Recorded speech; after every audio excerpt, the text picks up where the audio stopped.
তো বন্ধুরা ফাইনালি পৌঁছে গেছি কলকাতার সবথেকে বড় জগন্নাথ মন্দির। তো এটাই দেখতে পাচ্ছেন সবথেকে বড় জগন্নাথ মন্দির, পাশেই রয়েছে নিউ টাউন। কারণ কি এটা কিন্তু নিউ টাউনের মধ্যে পড়ে না, এটা দক্ষিণ 24 পরগনার মধ্যে পড়ে, আর ওটা হচ্ছে উত্তর 24 পরগনার মধ্যে পড়ে নিউ টাউনটা। তো এটা হচ্ছে সীমানা, এটা সীমানা, আর সেই সীমানা লাগোয়াই কিন্তু মন্দির। তো দেখুন গেটের কাজ এখনো শেষ হয়নি, গেটের কাজগুলো হচ্ছে বেশ ভালো, বিরাট বড় বড়। আর এখানে রয়েছে কিন্তু আরও 4টি মন্দির এখানে রয়েছে, যে মন্দিরগুলো আগে ছিল, যেমন এইগুলো আগে ছিল আমরা জানতাম। পাচুরিয়া মন্দির যেটা জানতাম সেটা হচ্ছে এইখানে রয়েছে, আমার সোজাসুজি দেখতে পাচ্ছেন। আর এত সুন্দর একটি এখানে বট গাছ রয়েছে মন্দিরের সামনে, মানে কি বলবো, মানুষ এসে এখানে বসলে পারে যে কি শান্তি এখানে, সে যারা বসে আছে তারাই জানে। প্রচুর মানুষ কিন্তু আসে এই মন্দিরে। আমরা চলুন যাই ভিতরে গিয়ে একবার দেখি, তারপরে আবার বাইরের পরিবেশটা কেমন দেখব। গেটের কাজ হচ্ছে, এটাও হয়ে গেছে আর কি অলরেডি। নিচের কিছু কাজ রয়েছে এখনো বাকি, যেমন ধরুন এই সিঁড়িটার কাজ, এখানে মার্বেল ভরবে, এগুলো কিন্তু এখনো বাকি রয়েছে।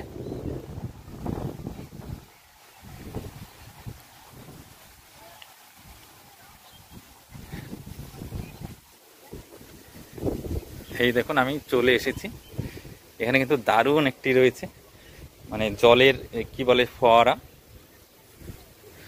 আর সামনেই রয়েছে অরুণ স্তম্ভ। দারুণ দারুণ, এখান থেকে দেখুন খুব সুন্দর, খুব সুন্দর।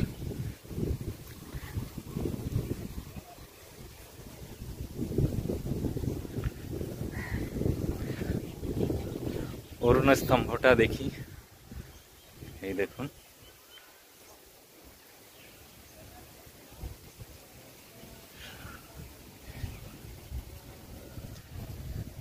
আর সামনে দেখুন সমুদ্র মন্থনের সেই চিত্র সামনেটাতে রয়েছে, অপূর্ব অসাধারণ কিন্তু দেখতে লাগছে এই মন্দির। তো আমি চলে এসেছি একদম মন্দিরের গেটের সামনে, আমি কিন্তু এবার প্রবেশ করব মন্দিরের ভিতর। কি অপূর্ব দেখুন, কত সুন্দর রয়েছে, দুপাশে দুটো সুন্দর সুন্দর প্লেয়ারে অনেক কারিগরি সুন্দর করে করা হয়েছে। আর সামনেই রয়েছে শ্রী জগন্নাথ দেব, তার পাশে রয়েছে সুভদ্রা, আর রয়েছে বলরাম।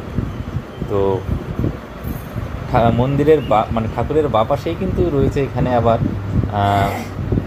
বজরংবলীর একটা মন্দির, আর ডান পাশে রয়েছে আরও একটা রাম লক্ষ্মণ সীতা, রাম লক্ষ্মণ সীতারও কিন্তু একটি মন্দির এখানে রয়েছে। তো দারুণ, সব মিলিয়ে খুব সুন্দর। আর ভিতরটা দেখুন মন্দিরের এত সুন্দরভাবে করা হয়েছে, এই প্লেয়ারগুলোকে আমি একটু চারিদিকটা আপনাদের ঘুরিয়ে দেখিয়ে দিলাম, দেখুন। আর উপরে রয়েছে কিন্তু একটা একটা কিন্তু ঠাকুরের বিগ্রহ। তো নানান রকমের ঠাকুর আছে, শিব আছে, রাম আছে, লক্ষ্মণ আছে, শ্রীকৃষ্ণ আছে, তো আছে। আর এই হচ্ছে গিয়ে ঠাকুর, কি অপূর্ব লাগছে দেখতে ঠাকুরকে। প্লেয়ারটাকে ভালো করে দেখে দিই, সুন্দর করে মেটালিক রং দিয়ে কিন্তু কালার করা হয়েছে প্লেয়ারগুলো। আর এটা হচ্ছে গিয়ে মন্দিরের সামনেটা, আমি একটু আবার আপনাদের ঘুরিয়ে দেখাই, বেশ সুন্দর। দুপাশেই আমি দেখিয়ে দিচ্ছি, একদম কালারফুল বলতে পারেন এই মন্দির।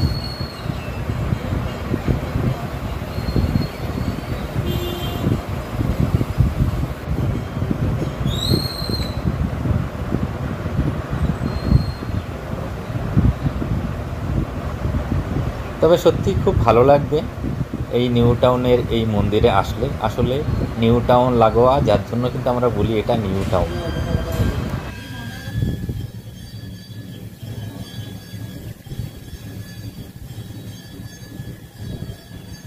তো চারিদিকে সুন্দর দেখুন গাছ, গাছ বসানো হয়ে গেছে, তো গাছগুলো বেশ বড়ও হয়ে গেছে, তো দারুণ কিন্তু। আর নিচটা দেখুন সম্পূর্ণ কিন্তু মার্বেল পাথর ইউজ করা হয়েছে।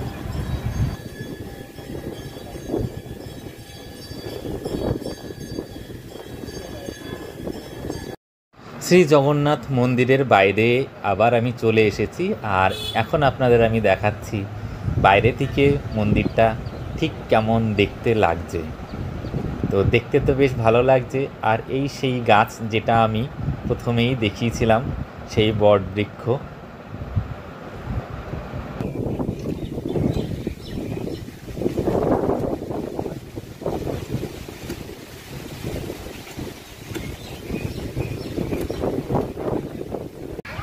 আমি বলেছিলাম আরও 4টি মন্দির আছে, তার মধ্যে এই একটি। তো এখানে রয়েছে শিব পার্বতী, এটা কিন্তু শিব পার্বতীর মন্দির, বিরাট জাগ্রত মন্দির। এই মন্দিরে কিন্তু প্রতিবার খুব বড় মেলা হয়। আর এখানেও একটা রয়েছে মন্দির। তো পিছনে রয়েছে, এই মন্দিরের পিছনেও রয়েছে আরও একটি মন্দির। তো টোটালে জগন্নাথ মন্দির নিয়ে আর এই মন্দির নিয়ে 4টি মন্দির রয়েছে এখানে। তো এখানে একটা দিন আসলে পরে কিছুটা সময় কাটিয়ে যান, খুব ভালো লাগবে এখানে।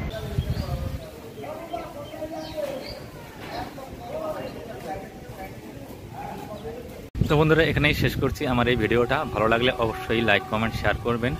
আর আমার চ্যানেলে নতুন হলে অবশ্যই সাবস্ক্রাইব করে রাখবেন। তো বন্ধুরা, নেক্সট ভিডিও আবার দেখা হচ্ছে। টাটা।